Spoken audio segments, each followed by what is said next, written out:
Olá, amigos e amigas, estamos aqui novamente para conversarmos sobre notícias da China.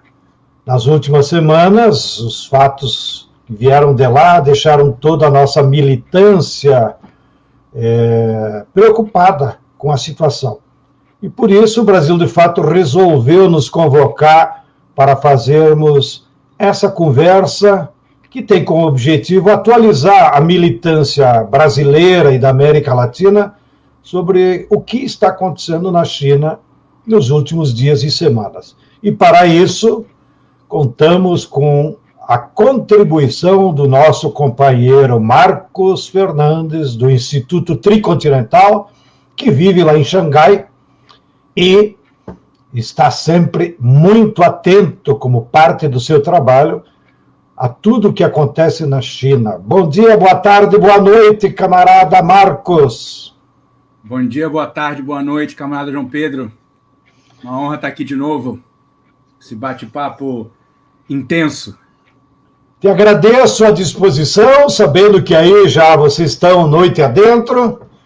E o primeiro tema que queria ouvir a tua opinião, que marcou a imprensa burguesa aqui do Brasil e do Ocidente, alimentada pelas agências ocidentais, é a crise da empresa imobiliária Evergrande.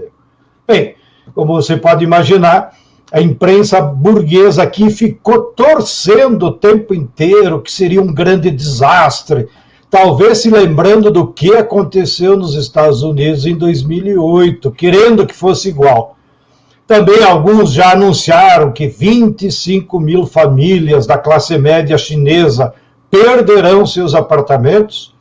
Outros disseram que o governo chinês, com a sua vocação estatizante, intervirá na empresa. E eu me assustei porque, lendo a imprensa daqui, parece que virá um tsunami imobiliário da China, e nós estamos completamente sem nenhuma informação mais real.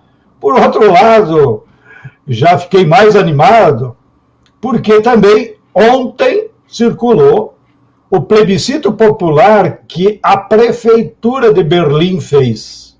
E, pasme, em plena Berlim, capital do Império Alemão, os habitantes de Berlim, por 56%, aprovaram uma lei que permite à prefeitura expropriar as empresas que em Berlim controlam 200 mil apartamentos que são utilizados só para especulação.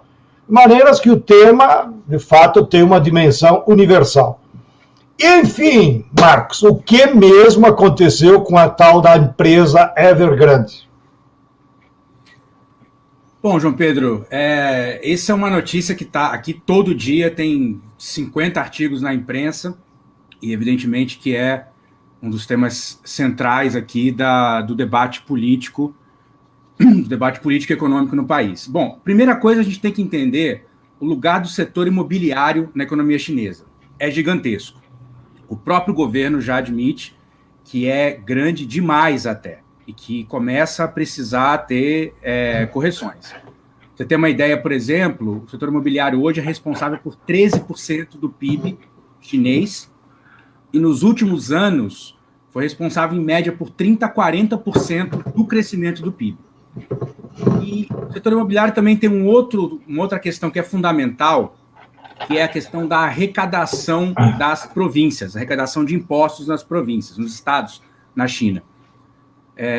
Já faz muitos anos que para várias províncias a principal forma de arrecadação de impostos é por meio da venda, da concessão de uso da terra na China. Você sabe que na China a terra pertence ao Estado, em última instância, mas se negocia desde os anos 80, com as reformas, a concessão do uso da terra.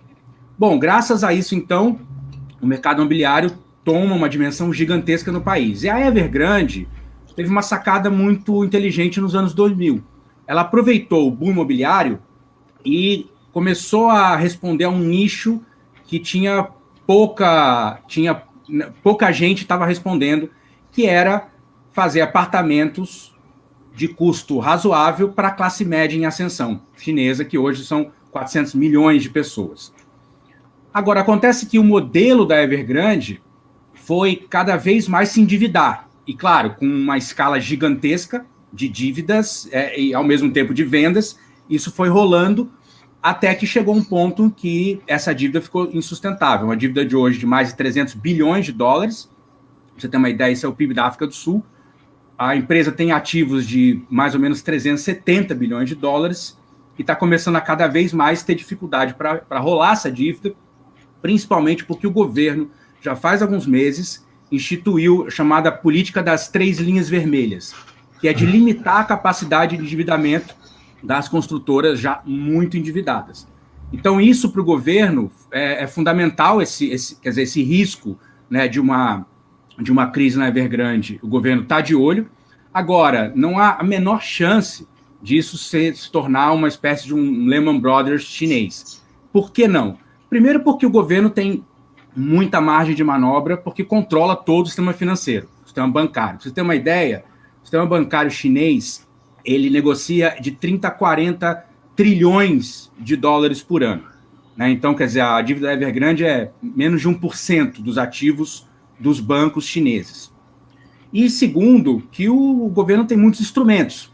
Então, por exemplo, né, o que o governo tem feito nos últimos governos locais, das províncias, das cidades, tem começado a controlar o caixa da Evergrande nas cidades, para garantir, né, que o pagamento de apartamentos, de imóveis, possam cumprir com o pagamento das empreiteiras, dos trabalhadores, etc., porque a Evergrande está dando calote em todo mundo, né, generalizado. E isso, para finalizar, João Pedro, isso é muito importante, porque isso é a questão da moradia, como você estava falando de Berlim, o governo elegeu como uma das grandes prioridades para os próximos anos. Aqui eles falam nas chamadas 3 grandes montanhas, que é o custo da moradia, da educação e da saúde, que está ficando insustentável, mesmo para a classe média. Então, o governo tem isso agora como prioridade. O Xi falou em 2017, num discurso, ficou famoso, disse: casas são feitas para morar, não para especular. E desde então, o governo vem trabalhando nesse sentido. Só para vocês terem uma ideia, o preço do imóvel em Xangai, comparado ao salário, é em média o dobro, mais do que o dobro, de Nova York e de Londres, comparando o preço do imóvel com o salário médio local. Então, para vocês terem uma ideia de como que o preço do imóvel na China, nas grandes cidades principalmente, ficou insustentável. Então, provavelmente, isso é a brecha que o governo estava precisando, como diria o Mano Brown, é a brecha que o sistema queria, né, para poder começar a intervir mais num setor que, de fato, perdeu o controle do ponto de vista social. E é isso que nós vamos aguardar os próximos capítulos. Ufa! Eu achei que a crise chinesa iria derrubar o povo brasileiro, se a gente lesse só pelo Estadão. Mas você deu uma boa notícia também, já deu uma nova bandeira aí para o movimento de moradia aqui do Brasil. Casa é para morar, não para especular. Assinado Xi, presidente da China, grande Xi.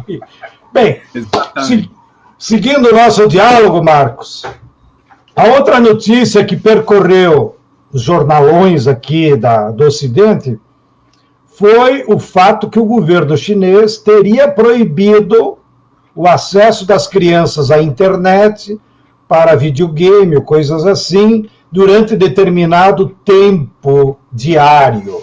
Claro, aqui de novo virou aquela panaceia. Setores disseram, não, o governo não tem que se meter na vida das pessoas. Outros setores, inclusive da psicologia social, que você conhece bem, bateram palmas. Finalmente alguém ordena, porque aqui no Brasil eu já não tenho mais filhos, crianças, mas imagina o inferno que é para a família ver os filhos grudados no maldito WhatsApp, que já nem dizem mais bom dia, muito menos bênção, como eu fui criado lá no interior de Lagoa Vermelha, no tratamento diário aos mais velhos.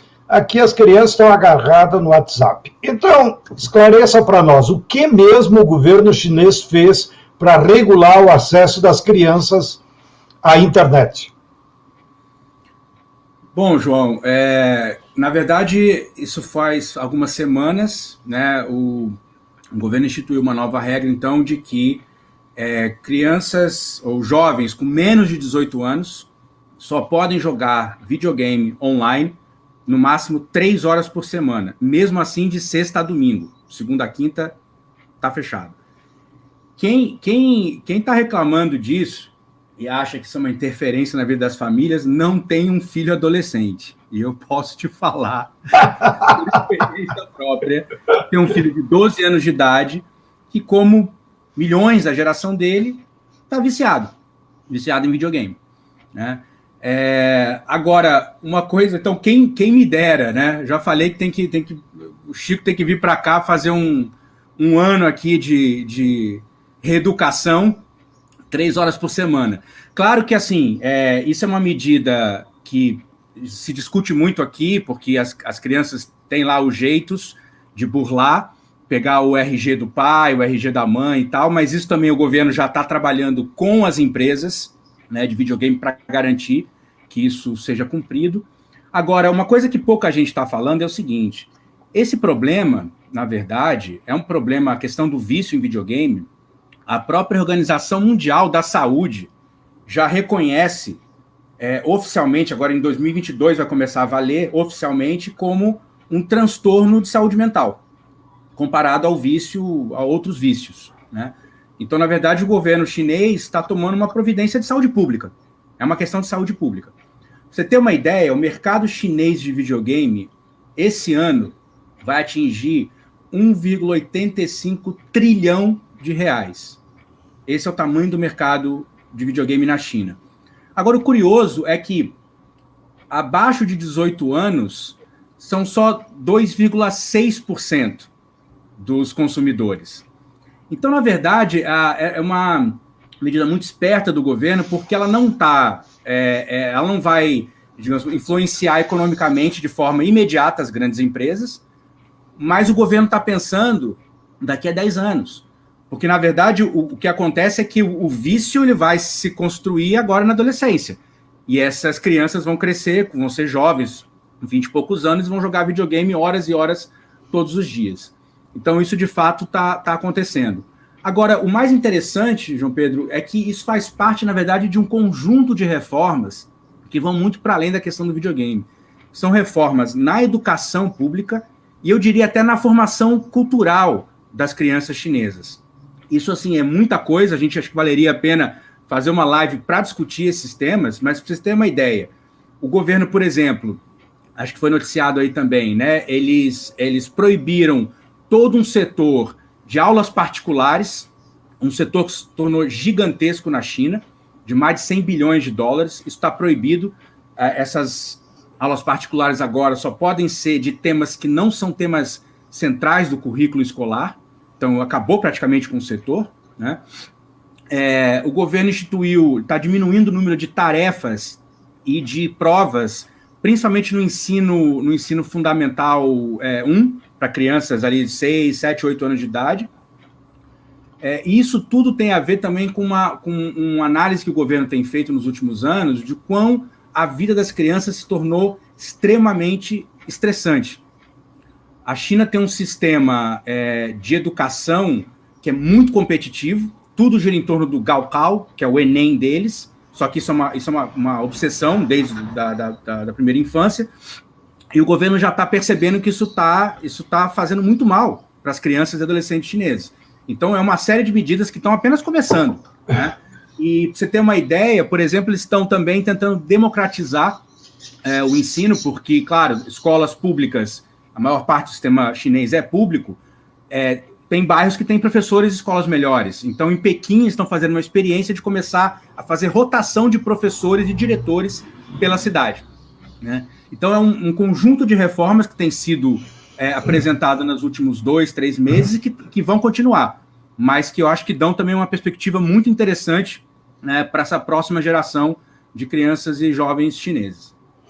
Me alegro, Marcos. Pelo menos aí vocês têm um governo que tem juízo e cuida da saúde do seu povo. Aqui é essa tragédia, né? Eu vi há algum tempo atrás aquele documentário da Netflix sobre os perigos da internet, e o técnico lá do Bill Gates que inventou o WhatsApp dá uma declaração contundente. Eu me arrependo, não deixo meus filhos usar e recomendo. Não use o WhatsApp porque isso está comprovado, afeta a saúde mental das crianças e adolescentes. Bem, seguimos à frente. A outra notícia que aqui também teve alguma relevância foi o fato de que o governo Biden teria assinado um acordo com a Austrália e com o Reino Unido para construir, portanto, investir muito dinheiro numa nova série de submarinos cujo objetivo é cuidar lá do Pacífico, do Mar da China e tal. Bom, para quem acompanha a geopolítica mundial, todo mundo ficou preocupado. Estados Unidos, que se imaginava teria alguma mudança com o governo Biden, volta a fazer investimentos pesados no campo militar, mas, ao mesmo tempo, a contradição é de que, na última palestra que nós assistimos do professor Bio, da Academia de Ciências, ele nos disse que, no futuro, não há possibilidade de uma guerra militar, que mesmo a Guerra Fria dos Estados Unidos, que está impulsionando contra a China, ela terá que ser nos marcos de uma guerra híbrida, ou seja, outras formas de disputa ideológica, de disputa na imprensa. Portanto, quem acompanha um pouco a geopolítica deu risada e disse, para que serve submarino?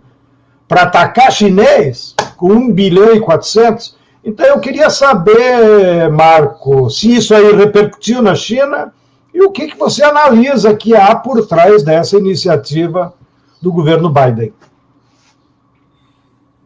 Olha, João, acho que a grande explicação para isso, inclusive acho que a gente falou sobre algo semelhante na última live que nós fizemos, é o poder gigantesco do lobby do complexo industrial militar estadunidense. É a única explicação. Porque do ponto de vista diplomático, poucos movimentos foram tão estúpidos nos últimos anos, eu diria, inclusive na época do Trump, como esse. Por quê? Porque a quantidade de gente, de países, que ficou absolutamente estarrecido, a começar, claro, pela China, mas a China é o alvo, né? A China, inclusive, declarou, o porta-voz do Ministério das Relações Exteriores declarou, isso é um ato, é uma medida irresponsável. Agora, primeiro, a França, que segundo o seu ministro das Relações, seu chanceler, disse, nós recebemos uma facada nas costas, porque a França tinha um contrato já assinado há anos de fornecimento de submarinos para a Austrália, a diferença é que não são de propulsão nuclear, que é essa agora, digamos, a novidade dos submarinos dos Estados Unidos. A Indonésia, né, que é um parceiro importante também dos Estados Unidos na região, a Indonésia tinha uma visita marcada oficial, o presidente Joko ia à Austrália, ele cancelou, né, e cancelou fazendo críticas bem contundentes. A Malásia, a mesma coisa. A Nova Zelândia, que, aliás, faz parte dos cinco olhos, né, Estados Unidos, Reino Unido, a Austrália, Nova Zelândia e Canadá. A Nova Zelândia já falou, aqui no nosso mar, esses submarinos não navegam, né? E até a Índia, né, que faz parte do Quad, que é essa outra aliança também que os Estados Unidos formaram, né, para se contrapor à China, a própria Índia está reclamando, né, porque a Índia faz anos que pede aos Estados Unidos esses submarinos e os Estados Unidos dizem, não, a gente não pode fornecer. Bom, e para a Austrália você não fornecer? Né? Então, aliás, a reunião do Quad essa semana deve estar curiosa com a Índia, porque, além disso, eu não sei se você viu, mas os Estados Unidos já estão com toda a papelada já pronta para baixar novas sanções contra a Índia, porque a Índia está comprando mísseis, os S-400 da Rússia, que são dos mais sofisticados mísseis antiaéreos.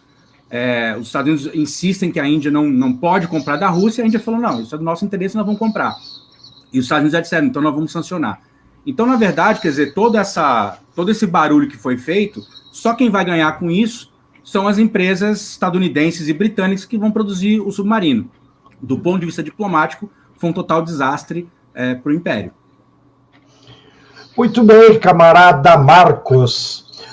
Avançando um pouco mais em outras notícias, aqui não teve repercussão nenhuma na imprensa, a não ser entre os especialistas, uma reunião importante que teria acontecido, reunindo os países aí da Ásia Central, Rússia, China, Turquistão, não sei se o Paquistão participa, mas seriam 6, 7 países. E essa articulação se chama Organização Econômica de Xangai. Aqui é uma novidade, até pelo nome. E eu queria saber, parece que nessa nova reunião foi aprovada a entrada do Irã, e que isso seria muito importante. Não sei se o Afeganistão também faz parte, mas, enfim, eu acho que é uma informação muito relevante porque revela os passos na geopolítica regional que o governo chinês está fazendo com seus vizinhos. E parece que tem muito mais aliados do que os Estados Unidos imaginam. Então, você poderia explicar para nós aqui, ignorantes do Ocidente, o que é mesmo essa Organização Econômica de Xangai? Bom, João, primeiro que só uma coisinha, é a Organização de Cooperação de Xangai, que na verdade está aqui, eu estou bem próximo, inclusive, da sede deles aqui. Essa organização foi criada em 2001, e foi uma organização que foi criada num primeiro momento, e durante muitos anos, com um aspecto mais ligado à segurança, né? Pensando que isso é uma região aqui... Bom, quem são os parceiros? Quem criou isso? Quem criou isso basicamente foi a China e a Rússia, que foram, digamos, os proponentes principais, junto com o Paquistão, com o Cazaquistão, a Índia, também, se eu não me engano, está desde o começo. Hoje são 7 membros, digamos, membros integrais, plenos, né? China, Rússia, Cazaquistão, Paquistão, Uzbequistão, o Tajiquistão, o Quirguistão e a Índia, né? Agora, existem vários membros observadores, e um deles, aliás, é o Afeganistão, né? Então, na verdade, essa é uma organização que, nesse momento, vai cumprir um papel central na questão do Afeganistão. É a única organismo multilateral capaz de lidar com as complexidades do processo no Afeganistão. Sobre isso, aliás, eu recomendo vocês leiam os artigos do Pepe Escobar, sobretudo nesses últimos 2 meses. Ele está acompanhando muito de perto o que está acontecendo no Afeganistão, passou muitos anos lá e tem acompanhado a Organização de Cooperação de Xangai há muitos anos também. Agora, basicamente, a entrada do Irã é a pecinha que faltava, né? Porque, de fato, se você pegar, é uma espécie de uma junção do projeto russo da integração da Eurásia com uma parte da nova rota da seda chinesa. E aí, no caso, como eu falei, uma organização que surgiu muito mais preocupada com segurança, pensando na questão do terrorismo na região, que é um problema ainda hoje, muito, muito candente, mas é uma organização que também está começando a dar os primeiros passos, aí sim, no tema da cooperação econômica. Então, só um exemplo para finalizar, nessa reunião, por exemplo, o Xi anunciou um projeto interessantíssimo. Eles vão lançar um projeto de formação, de intercâmbio entre quadros, membros do governo chinês, com membros do governo dos vários países, para formá-los no alívio da pobreza, na experiência do programa de alívio da pobreza da China. Então vai ser uma coisa interessantíssima, a China vai mandar gente para esses países vão mandar gente para a China, e a ideia é que isso forme quadros capazes de lidar com esse desafio, que é um desafio de toda a região. Então é uma organização que tem muito futuro. Muito interessante. Já aproveite e escreva aí um milhão de brasileiros para ver se nós aprendemos a combater a pobreza com os métodos orientais. Mas seguindo nessa toada de temas de geopolítica internacional, e como você sabe, os que estão nos acompanhando, em outubro haverá uma nova reunião do BRICS. Inclusive os movimentos populares farão no mesmo período debates paralelos dos movimentos populares que pertencem aos países do BRICS. Mas o que chama atenção aqui é que De certa forma, no BRICS está a Índia e o Brasil, que são aliados dos Estados Unidos. Então, a pergunta é, será que a China vai puxar o freio de mão e desativar o BRICS, ou segue apostando nessa articulação?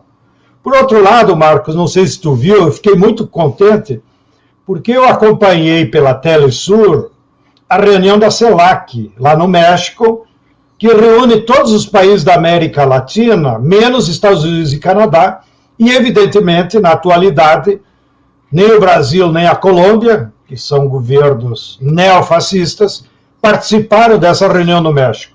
Mas o presidente do México, muito hábil, muito diplomático, convidou, da forma virtual, ao presidente da China que desse uma palavra, já que estavam lá, né?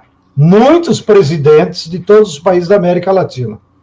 E o resumo da fala do Xi nessa reunião do CELAC foi: apresentou uma proposta de criar um grande acordo, que eu não sei se é político ou econômico, em que ele chamou uma união da Euroásia, que me imagino nesse padrão aí do Acordo de Cooperação de Xangai, com a África e com o CELAC, que seria fantástico se viabilizaria. Então eu gostaria de ouvir a tua opinião sobre esses movimentos, se a China vai ampliar ou vai reduzir o BRICS, ou qual vai ser a política da China em relação aos BRICS? Olha, João, o que tem parecido nos últimos anos é que a China está um pouco em compasso de espera em relação ao BRICS, pelo motivo que você já falou. Não tem jogo com o Bolsonaro, não tem jogo com o Modi. Agora, por exemplo, o Banco dos BRICS, que aliás também fica aqui em Xangai, né, o Banco de Novo Desenvolvimento, tá funcionando.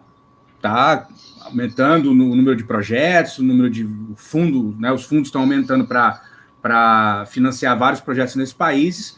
Então, a China, a gente sabe, a China é paciente, né? A China não joga...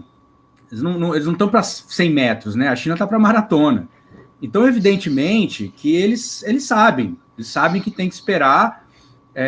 Aposto, evidentemente, no ano que vem no Brasil, né? E aí nós temos que fazer o nosso dever de casa, né? E eleger o companheiro Lula, que, aliás, né, deu uma entrevista de novo essa semana aqui para a China, para a CGTN, que é o canal internacional. Procure aí no YouTube, na CGTN América, entrevista excelente que ele deu. Espero que a TVT possa transmitir também. E deu uma entrevista né, para o site Guanchá, já faz uns meses, e falando, né, que é absolutamente estratégica a parceria com a China. Então, a impressão que a gente tem é isso, que a China está esperando. O Modi também, enfim, a eleição, se eu não me engano, acho que em 2022, ou 23 na Índia, agora não me lembro, mas tem que esperar. Agora, de fato, isso que você falou, essa fala na CELAC foi muito significativa, né? Essa fala, inclusive, eu até vou guardar um pouquinho ela para a próxima questão que você já disse que ia fazer, porque ela tem, eu acho que essa fala mostra a intenção, e é uma intenção que, semana sim, semana não, o Xi faz um discurso parecido. Já desses ele falou, não era na ONU, mas ele disse: nós sempre seremos do sul global. A China sempre vai ser do sul global. Por mais rica e industrializada, nós sempre seremos do sul global. E isso tem consequências políticas, né? Então, eu acho que fico por aqui e aguardo... Bem, então, para nós ir encerrando a nossa boa conversa, né, tão ilustrativa, que nos trouxe tantos conhecimentos que nos fazem falta aqui na América Latina e no Ocidente, eu queria terminar, Marco, com um tema, claro, é mais que uma pergunta, é um tema que permeia as preocupações da esquerda em geral e dos movimentos populares de todo o sul global. Eu acho que nós estamos analisando que há mudanças na política internacional do governo chinês, agora nesse mandato do Xi. Mudanças positivas, que dialogam, né, com o combate à pobreza, que dialogam com a igualdade, né? O Xi tem compartido, digamos, a liderança em termos doutrinários, eu diria, de ideias, com o próprio Papa Francisco. Essas sacadas, tipo essa aí, casa é para morar, não é para especular, isso poderia estar na boca do Papa Francisco também, e certamente teria muita repercussão.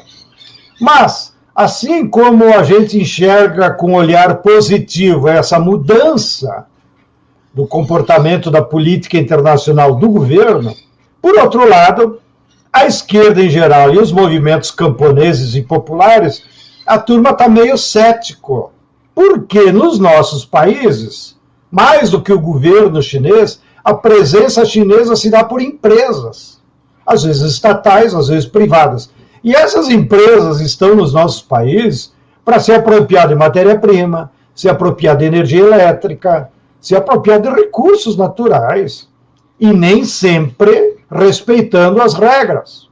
Eu fiquei muito feliz também agora em relação ao governo, porque o governo baixou a lei do cão, como diz, lá no Rio Grande, e mandou as empresas mineradoras chinesas saírem do Congo, porque lá no Congo elas estavam agredindo o meio ambiente, os movimentos do Congo denunciaram, e o governo chinês, em vez de proteger as suas empresas, pediu que elas voltassem para a China. Isso é muito importante. Assim como eu vi hoje no noticiário, repercutiu inclusive no Valor. Ó. Muito interessante isso, que é o jornal da burguesia aqui do Brasil. Repercutiu. Notícia pequena, mas pelo menos publicaram. Que o presidente Xi determinou que não haverá mais nenhum financiamento chinês para a construção de termoelétricas à base de carvão. E que a China tampouco vai transferir tecnologia de termoelétrica de carvão. Eu disse, é uma pena que o Xi não se elegeu 15 anos atrás, porque lá no meu Rio Grande, os chineses construíram uma termoelétrica poluidora, lá em Ulha Negra, que afeta, inclusive, os assentamentos. Porque depois que a poluição sobe para os ares, afeta o Uruguai, que já nos reclamaram, então é uma pena. Mas foi uma boa notícia que a China vai se retirar das termoelétricas de carvão. Então eu te pergunto, qual é a tua avaliação aí de dentro, né?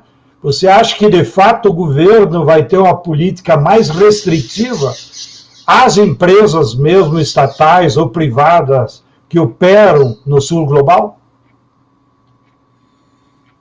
Olha, João, acho que você já começou a responder a pergunta, usando exemplos que eu ia usar. Vou morar em Xangai, então. Você está lendo notícias da China, né? Você tá vendo? Não, eu acho que é isso. Olha, em geral, a China está vivendo um momento de transição. Né? Isso é claro. E esse momento de transição implica, inclusive, em correções de equívocos e mudança de rumo. Eles gostam aqui de falar a palavra retificação, né?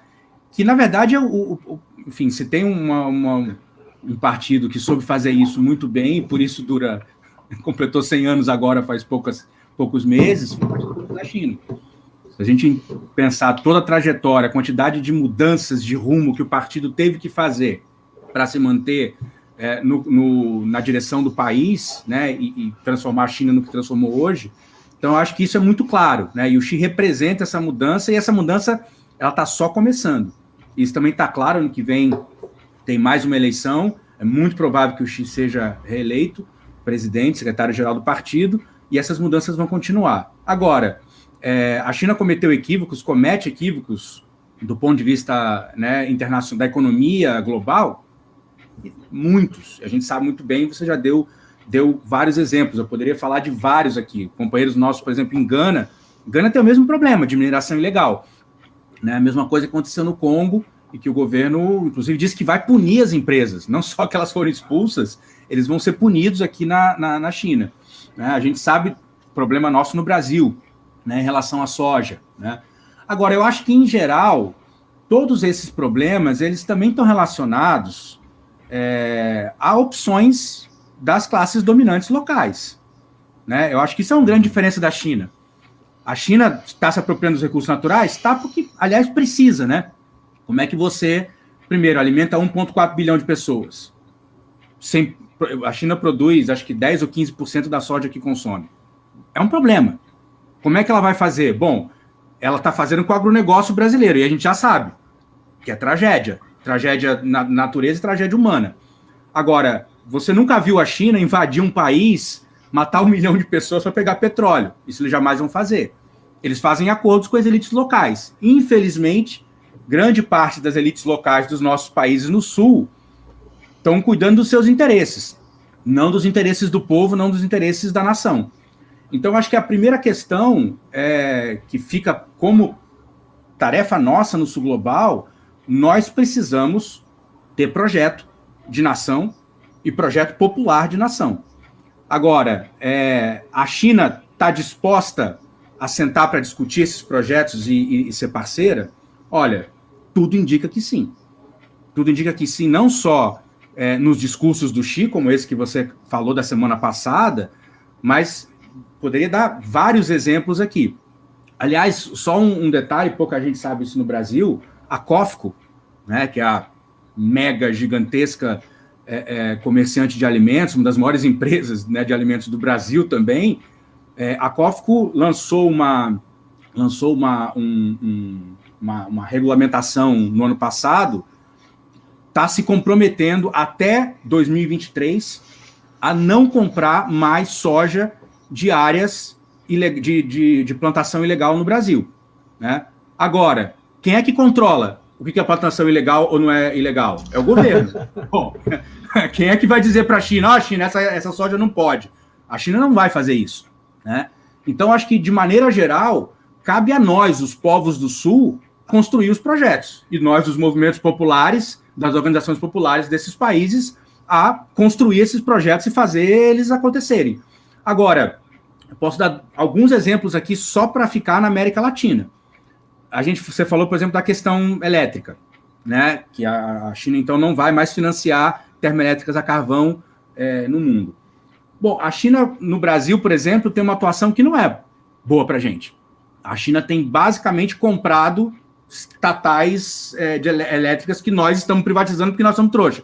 Porque os governos são trouxas porque estão privatizando algo que é estratégico. Agora, por exemplo, o que a China está fazendo na Argentina?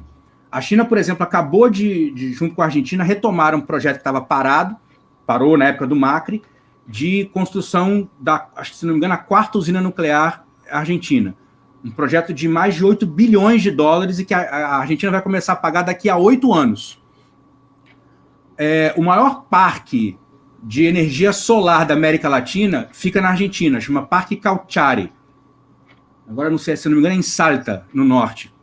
Financiamento chinês. 400 milhões de dólares financiado pela China com transferência de tecnologia chinesa. Mesma coisa, aliás, a usina nuclear, que vai ser o primeiro grande projeto de tecnologia 100% chinesa, chama Hualong. A Argentina está fazendo. Acabaram também de fechar um acordo para reformar todo o sistema férreo argentino por quase 5 bilhões de dólares. Tudo isso a Argentina está sentando com a China e falando, nós precisamos disso. Topa? Topamos. E por último, posso dar o caso da Bolívia, que é o caso clássico, na questão do lítio, que a China faz anos e anos que compra lítio, né, um produto fundamental para todos os eletrônicos, baterias, etc., etc., e que a Bolívia faz anos que luta para poder industrializar o lítio e não só vender o lítio como matéria-prima. Bom, adivinha quem é que, antes do golpe, aliás, que aliás foi dado em parte por conta disso, quem é que era parceira da Bolívia no processo de construção de estrutura para industrializar o lítio? A China. A Bolívia, aliás, já está produzindo um carro elétrico boliviano. Adivinha de quem é a tecnologia, quem transferiu tecnologia para a Bolívia? A China. Então, assim, a gente poderia passar a noite aqui falando de vários exemplos de que a China está dando a entender, com exemplos concretos, de que topa uma parceria para mudar a relação econômica com o Sul Global. Agora, cabe a nós construirmos e apresentarmos esse projeto. A China não vai fazer isso por nós. Muito bem, Marcos. Te agradeço enormemente essas aulas que extrapolam, inclusive, o mundo chinês, inclusive sobre esses últimos temas que você abordou. Quando a Ford fechou a fábrica dela lá de Salvador, e fechou uma aqui em São Paulo também, eu sugeri aos sindicatos metalúrgicos da Bahia, entrem em contato com o governo chinês, ocupem a fábrica e transformem numa fábrica de ônibus elétrico. Pelo amor de Deus, preservaria os empregos, daria uma contribuição ao meio ambiente, porque tu sai do automóvel individual a gasolina, migra para um ônibus e elétrico. Coisa melhor que isso. Mas aí ninguém tomou iniciativa, o governo da Bahia também não. Está lá a fábrica fechada, uma vergonha. Então eu concordo contigo. Parte da correlação de força nos nossos países depende de nós. E logo, logo, quando terminar o Covid, nós vamos ter uma prosa muito séria com a tal da COFCO, que, como você disse, já se transformou a 8ª empresa que mais compra commodities aqui no Brasil, e vamos sugerir para eles parar de comprar soja transgênica, que eles dariam uma grande contribuição. Parar de comprar soja com agrotóxico, que o agrotóxico é que destrói a biodiversidade brasileira, tão ou mais do que as queimadas. Agora, isso é, como você disse, e te agradeço a sugestão, é tarefa de casa, né? Não adianta exigir que o chinês faça por nós, né? Cada quem na sua casa.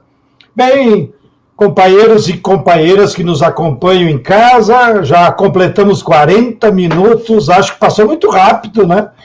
Sempre que a aula é boa, termina logo, bate a sineta logo, né? Puta, já veio o recreio. Pois é, veio o recreio. Aqui é uma criança. Eu posso ficar aqui se quiser. Mas nós temos acordo também com o Brasil de Fato, para não ser abusivo com quem acompanha, e pela saúde de todos, né? É um tempo justo de 40 minutos, as pessoas podem rever depois, porque fica gravado. E eu convido a vocês todos que estão acompanhando, vão lá no portal do Brasil de Fato, lá na coluna de opinião, está ainda lá o link de Notícias da China, que é um trabalho maravilhoso que a equipe coordenada pelo Marcos, lá de Xangai, nos proporciona toda semana uma resenha da imprensa chinesa sobre os principais fatos da China que interessa para nós com o olhar brasileiro, com o olhar ocidental. Então não é um clipping qualquer, é uma análise com o olhar brasileiro e de esquerda, o que mais nos interessa sobre os acontecimentos da China. Nós aqui combinamos, seja com o Brasil de Fato, seja com a TVT, que essas nossas conversas não seriam periódicas, no sentido de ser uma por semana, uma por mês. Mas nós continuaremos atentos, você também que está nos acompanhando, fique atento, que nós vamos anunciando ou pela TVT ou pelo Brasil de Fato, né? Quando emergirem fatos significativos, como aconteceu na última semana, nós voltaremos a fazer essas conversas entre nós que estamos aqui no Brasil e o Marco, que está lá desde Xangai e acompanha a situação da China de um posto avançado dos militantes da América Latina. Um grande abraço a cada um de vocês e muito obrigado, Marcos, de novo, por compartilhar teus conhecimentos e a tua opinião. Eu vi aí que no chat do nosso YouTube, muitas pessoas fizeram diversos elogios, mas o fundamental, mais do que elogio, porque isso é a nossa obrigação, né, Marco? Eu espero que quem gostou e nos acompanhou, reproduza o link do YouTube para os seus colegas, seus companheiros, porque nós entendemos que esses conhecimentos são fundamentais para a militância política aqui no Brasil. Grande abraço, Marco. Despeça-se temporariamente dos nossos acompanhantes. Obrigado, João Pedro. Um prazer estar aqui, uma honra e enfim, e também um dever, né, de compartilhar isso que a gente está vendo. Só lembrar que a gente também tem, o Notícias da China também tem canal no YouTube e no Twitter. A gente pode botar aí depois na descrição, é dongshennews.org para o site, e Dongshen News para o YouTube, e Dongshen News BR para o Twitter. Lembrar que também a gente conta com a coordenação da companheira Ting Xiak, que também é do Tricontinental, chinesa, né? E, enfim, vamos esperar a próxima aí, a gente, quando acumular esse monte de tema para a gente atualizar, a gente propõe uma outra live aí para o Brasil de Fato e para a TVT. Então... Muito obrigado, Marcos. Não se assustem aí com o nome em chinês que ele citou. Se vocês entrarem lá na página do Brasil de Fato, lá no Notícias da China tem tudo direitinho, essas palavras chinesas que ele citou aí. Então, um grande abraço a todos. Sigamos acompanhando a geopolítica mundial, porque o mundo está ficando cada vez menor. E a responsabilidade da esquerda brasileira aumenta cada vez mais. Um grande abraço a todos e todas, e a você, camarada Marcos. Abraço, João. Até a próxima. Até a próxima.